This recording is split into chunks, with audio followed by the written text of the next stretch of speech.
And the sooner that you realize that you cannot control anybody but yourself, you'll be way better off. So are you about to be a single mom? You are preparing to be a single mom. You about to be a single mom out the gate, which I've been there as well. Then this video is for you. These are things that I wish I knew before becoming a single mom, or that I was more prepared for. You deal with things as they come, and you do the best you can with each situation that's given to you. So today I'm going to kind of discuss some of the things that I encountered and things that I either would have handled differently had I been prepared for these things, or things that I wish I knew ahead of time. So I learned a lot with my first child that I didn't kind of repeat the same mistakes or have the same expectations with my second. So yeah, let's go ahead and talk about it. Hey y'all, hey, it's Camelia K, and over here we talk about owning it all, your life, your time, your finances, and just leveling up as a single mom all around the board. So if that's your thing, you need some advice, in those areas of life, then go ahead and subscribe.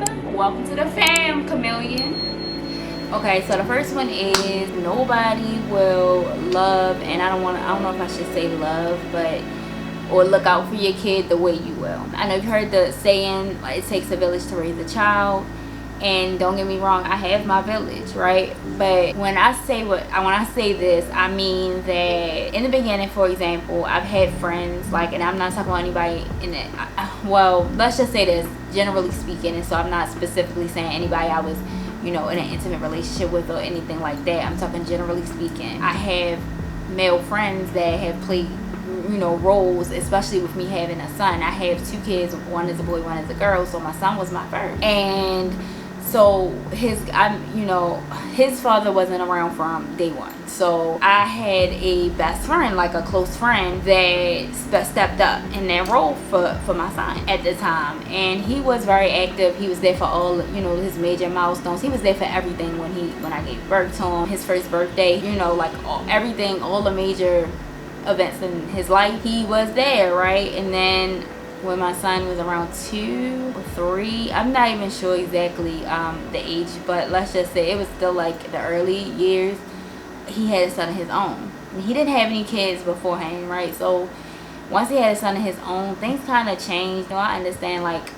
people have, they get their own family, people grow apart, etc., right? But in this event, I just kind of felt away, if I'm being honest, because not to take anything away from his son, but I just feel like it's nothing wrong with loving multiple kids, and it's not that he doesn't love him or anything like that. That's why I say to use the word love is just I think it's more of a figure of speech. Is just kind of what I can come up with right now, but because I know he loves him, it's just that he isn't there for him in the same way that he was in the beginning. Once he had his own son, a lot of things kind of dwindled off. I wish I would have known that, or would have been prepared for that, because those expectations that I did have prior would have been different. You live and you learn. There is no manual to parenting. There is no manual to motherhood, period. So you kind of just roll with the punches, you deal with them as they come, and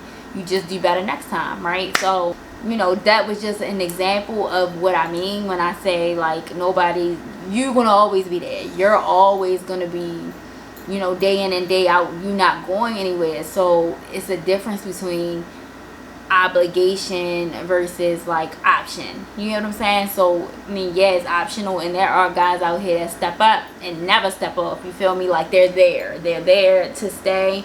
And for those, they're blessings. I had one. I had a father figure in my life that played that same role. But it doesn't always work out that way, and that's kind of what I wanted to get across in this specific statement. Just don't have the expectation. If it does work out for you, awesome. If not, then you were prepared. I don't want anybody to go into anything with an expectation.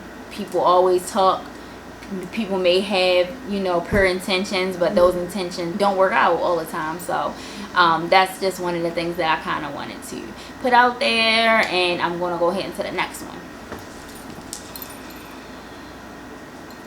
There will be times that overwhelm will get the best of you, and being a single mom is hard.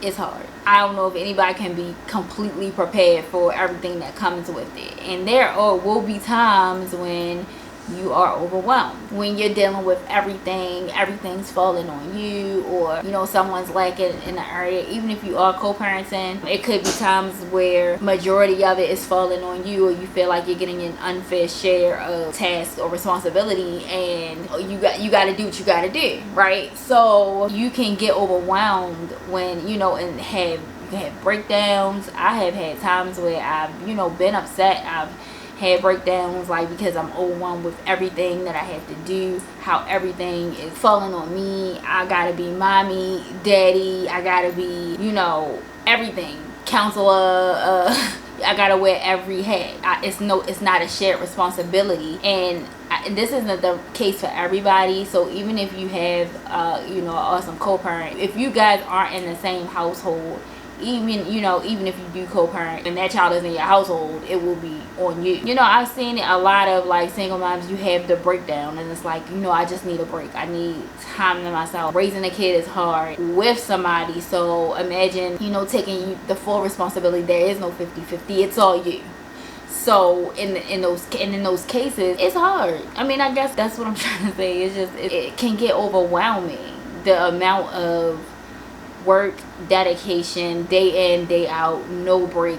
Depending on how old the child is, some ages can be very challenging. If you have a 9-to-5, you calling out of work, you have your child sick, or now they're in daycare, or now they're around other kids, so now they're getting sick more frequently, which means you have to call out more often, because you may not always have help. If you have help, thank them, okay? Be grateful.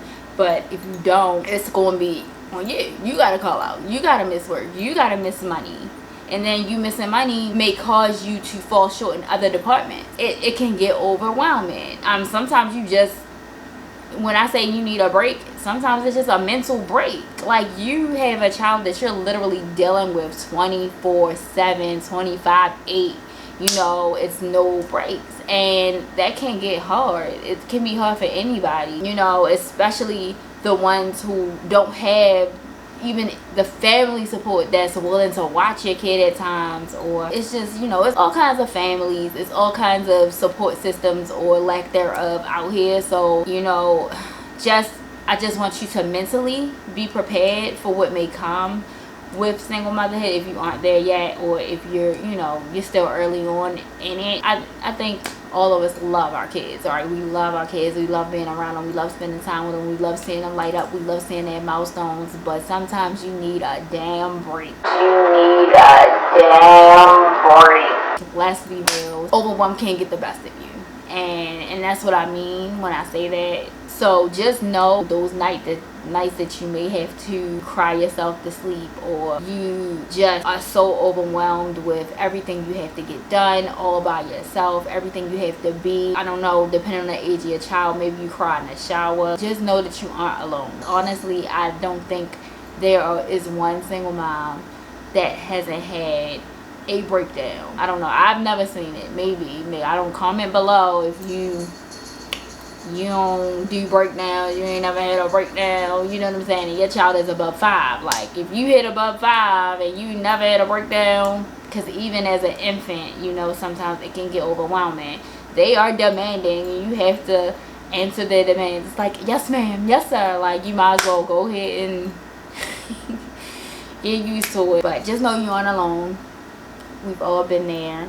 Okay, so yeah, you can do it if you commit yourself. And I love this one, and what I mean by that is single motherhood didn't stop me from anything that I wanted to do in life. Now, let's just say maybe I would have gotten there faster if I had help. I maybe would have accomplished things sooner.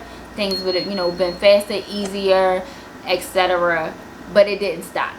We all hit roadblocks. Mine's one of them. Happened to be associated with being a single mom. and anything that you want to do, if you commit yourself, you can achieve it. A single mother didn't stop me from, if you watch my other videos, buying a house, obviously. Said being a single mother didn't stop me from starting businesses. Being a single mother didn't stop me from dating.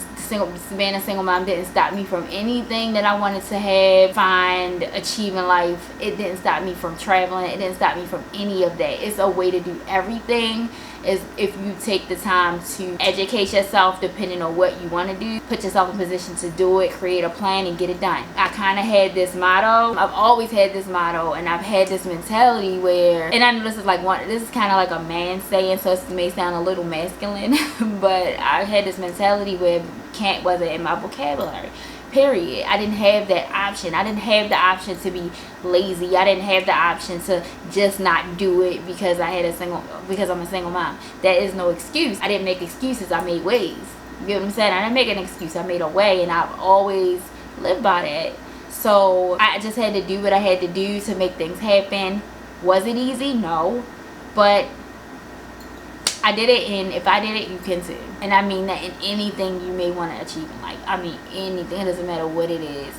There is a way to do it. There is a way to figure out how it can be done. You may need help in some instances. You may need to even pay for help. You may need to put yourself in position to make more money in order to do what you need to do. But trust and believe, there is always a way. My next one is always be prepared to do it alone. So let me elaborate a little bit on this. What I mean by always be prepared to do it alone is even if you have the best support system, they have a life too, and it may be times that you need help and they cannot in that moment be there, or they cannot do it at that time. They may have something planned, they may, whatever, like life happens, right? But that's why I just said in the instance that they aren't there, or in the instance that something happens, whatever, like anything can happen. You just need to be prepared to do it alone. Another thing that I'm extremely grateful for that my mom taught me, and I've taken with me, because she was a single mother as well, and something that she's always taught me was to always have my own, regardless of what I was doing in life, who I was with, etc. And I appreciate her for that, because that has gotten me through a lot. It's put me in a position to always be independent. If need be, I was just instructed to do things like, okay, buy a house before you get in a relationship so that you can have your own, regardless of what happened with you and XYZ. When you get with that person, you always have backup. You're always prepared. Have your own money. Have, those types of things she taught me. And I'm talking little, as a little girl. So that was just, lessons that I took with me. And in my everyday, just doing what I had to do for my kids, I always put myself in the mentality that I was going to have to do it alone. That way that if somebody was able to help me, or if I was able to get help, it was just a bonus. So if I don't have the mentality where I'm expecting, I guess we're talking about expectations. If I'm not expecting somebody to be there, or if I'm not expecting somebody to help me out, worst case scenario, I have to do what I'm prepared to do anyway. Best case scenario, I get to relax because I got help, or I didn't have to do it this time because so-and-so was available to help me out. I was able to, do whatever I wanted to do without having to sacrifice whatever that specific day, because I had help, if you know what I mean. That's what I mean when I'm saying always be prepared. Just go ahead and prepare yourself to do it alone, so that you aren't disappointed in the event that you have to. Let go of the hate or animosity sooner. Okay, so it's a natural response. It's a natural human response to feel some type of a negative emotion when you feel like you're unfairly treated, or some type of resentment toward the father of your child. If in your case it wasn't supposed to be like this, you feel like it's unfair. Sometimes we are left to do it alone. We don't have a choice. We do what we gotta do. It's negative emotion. Sometimes it is hate. Sometimes it's animosity. Sometimes it's a resentment that we can't seem to let go of, especially depending on the relationship or the dynamics that you and that person had. And sometimes you're in a position where you just cannot believe I mean, you cannot believe that you're doing this by yourself, girl. Like, I know, trust. So, and it can be followed by negative emotion. You just can't help it. It's a natural human response. But my advice about that is to just let go of it sooner. It's nothing you can do about it. You can't control other people. And the sooner that you realize that you cannot control anybody but yourself, you'll be way better off. Worry about yourself. Worry about what you got to do for your kids. Glow up, girl. Glow up for you, okay? Glow up for them or that child, no matter how many you have. Glow up for them. Just make yourself better, girl. The best revenge is chasing your bag. The best revenge is doing better. The best revenge is just to do better for you and your child. And it's funny because as soon as they see you not worried about them, a lot of times they want to be trying to come back. But no, that's the advice. Just let go of it. The sooner the better. Let go of it. Just deal with you. Don't even give them that negative energy. Keep your energy positive. Don't even give them that. They don't deserve it. They aren't deserving of that from you, okay? So let it go. See it for what it is. Now this is for the single moms who are still kind of holding on to that hope of a family, or you're seeing a picture, you're seeing potential. You're seeing what what you were hoping that you guys would be, and the reality of the matter is you aren't. And when I say that, and this may sound a little harsh, I don't know, but I'm just basically saying, like, see it for what it is right now. Not for what you want it to be, not for what you wish it would be, not for what you wish somebody would be, or hope they come around to being. And I get grieving a breakup, or grieving the family that you intended for it to be, or the relationship that you thought that you would have, or the dynamics of a family that you thought you would have. It can be tough and it can take time, and everybody deals with it in their own time. It's no timeline on that. However, just see it for what it is. And I'm just being real with you. You know what I'm saying? Like, you may want whatever you want, you may want to see things for whatever you want to see it for, but at the end of the day, it is what it is. So just see it for what it is, and the faster you do that, the faster you can stop hoping and wishing and just going ahead and doing for you and yours. I wish I would have known about the constant grind, because it's no longer about just me. I have kids depending on me. It's kind of like the pressure of you cannot fail. I don't have an option of failing. Yeah, we may make mistakes, we may fail at specific things, but you have to turn around, get right back up and get the grinding, sis. Like, and that is like something that I wish I was more prepared for. I know that everything is a grind, but the constant just can't fail, the constant making a way, the constant no breaks can be very taxing on the body, on the mind, on your soul. Like and that's for as long as your kids aren't old enough to fend for themselves. Like, you have kids depending on you. You can't just be like, deuces, I'm out, for FTK, for those who know what I mean. Yeah, no, you can't do that. So sometimes you just like, golly, like, if I could just have it, like, can I relax? No. So it's like a constant grind.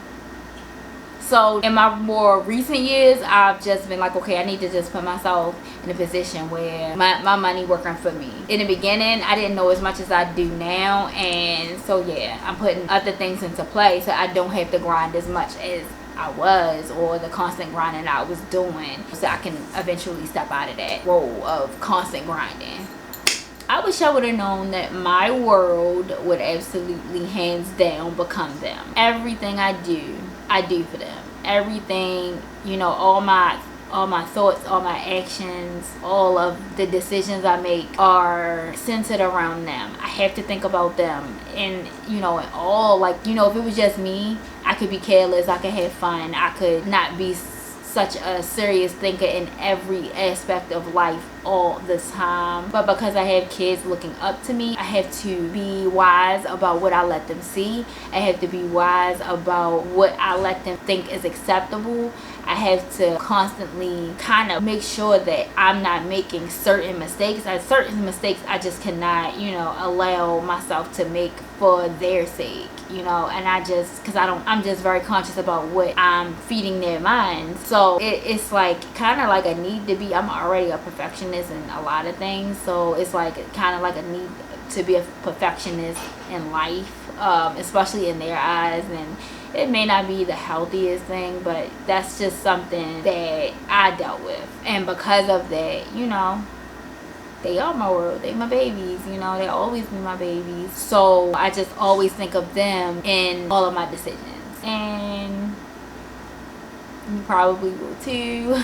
But don't forget to have fun. Don't forget to take care of you. Because I do that. You know, it's certain things that I just don't bend on when it comes to me. Because if you don't take care of you, you can't take care of them. If you do not, like, make sure that you good, they won't be good. So you gotta take care of you first. Although they can still be your world in most aspects. Go upstairs.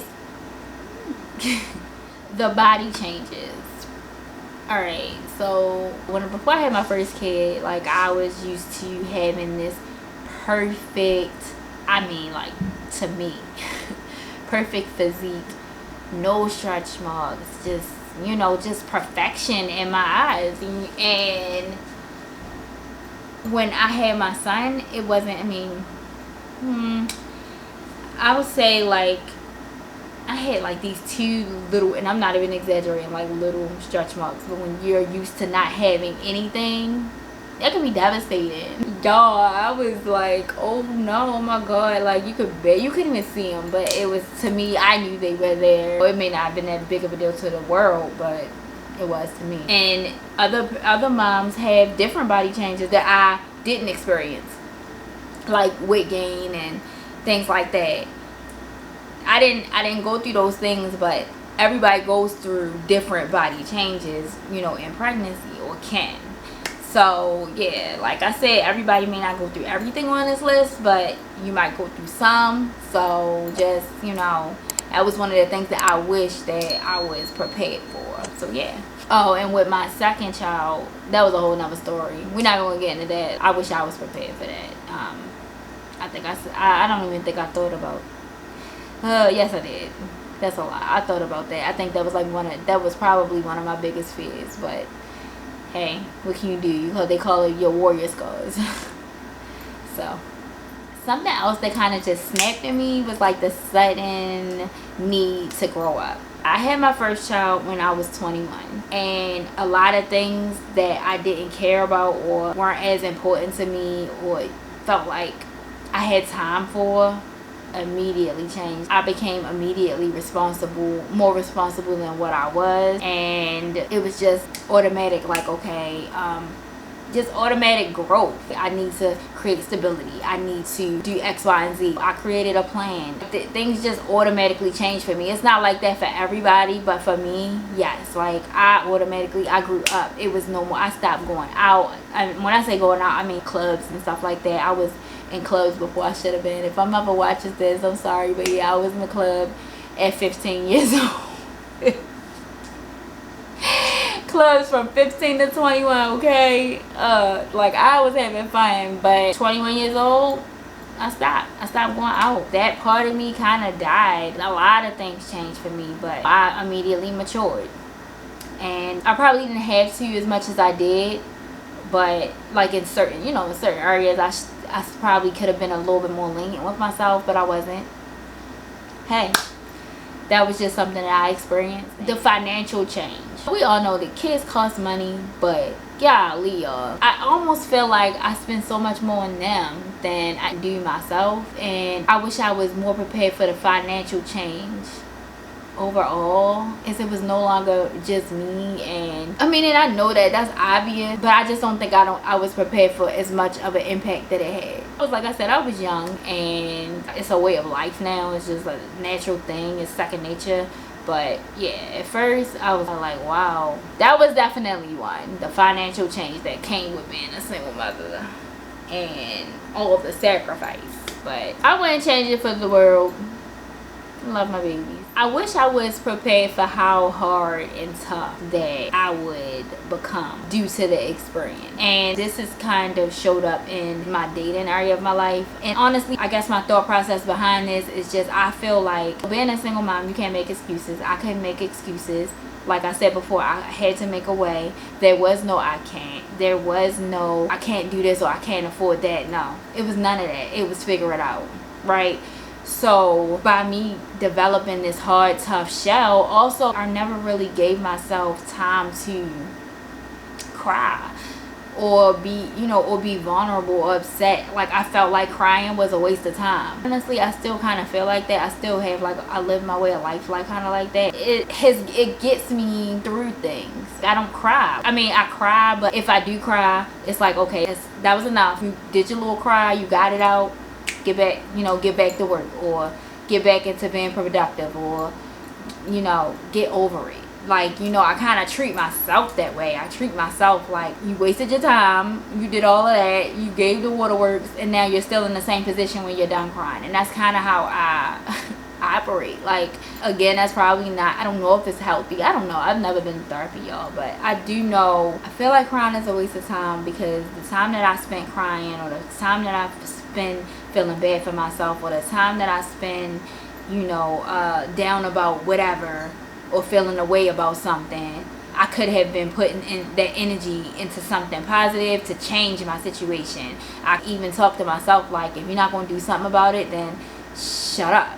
You get what I'm saying? Either do something about it or shut the up. I live my life like that. Like I said, probably maybe not the best way, but it gets me through things. I don't waste any time being down. You know what I'm saying? I don't have time for that. I have 2 kids that are dependent on me. I have to be mommy and daddy. I have to make sure all the bills are paid. I have to make sure that on my grind, so that you know, that it happens. I gotta make sure that my kids' private school tuition is paid. I don't have time to be down about anything. Maybe even bizarre that I live that way. Any negative emotion, I just feel like it's a waste of time when I could be spending that time improving what I'm upset about. And it hardened me. And by me being that way, when I say that I'm harder now because of that, I'm harder on men, it's like, it's kind of like, how dare you, you know, say what you can't do, or cry about or whine about something that is woe is me, which I looked at as a negative emotion. And it's like, when I'm a woman and had to do it all with 2 kids, and you complaining, and your kids don't even live with you.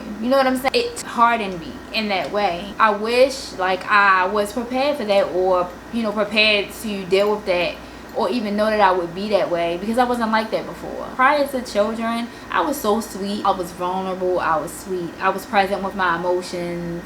I felt like it was okay to, you know, deal with my emotions. And I mean, I still don't feel like you should stay there for too long or dwindling, you know, negative emotion. I don't feel like that even still, but I do. I think now, just being a single mom, I just don't feel like I have the time.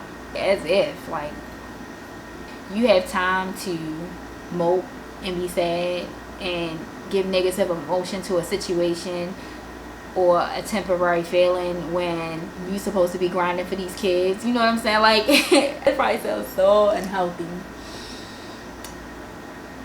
saying it out loud, like hearing it, it's just like, but it's true. That's why I said, especially when it comes to men, I'm like, you what?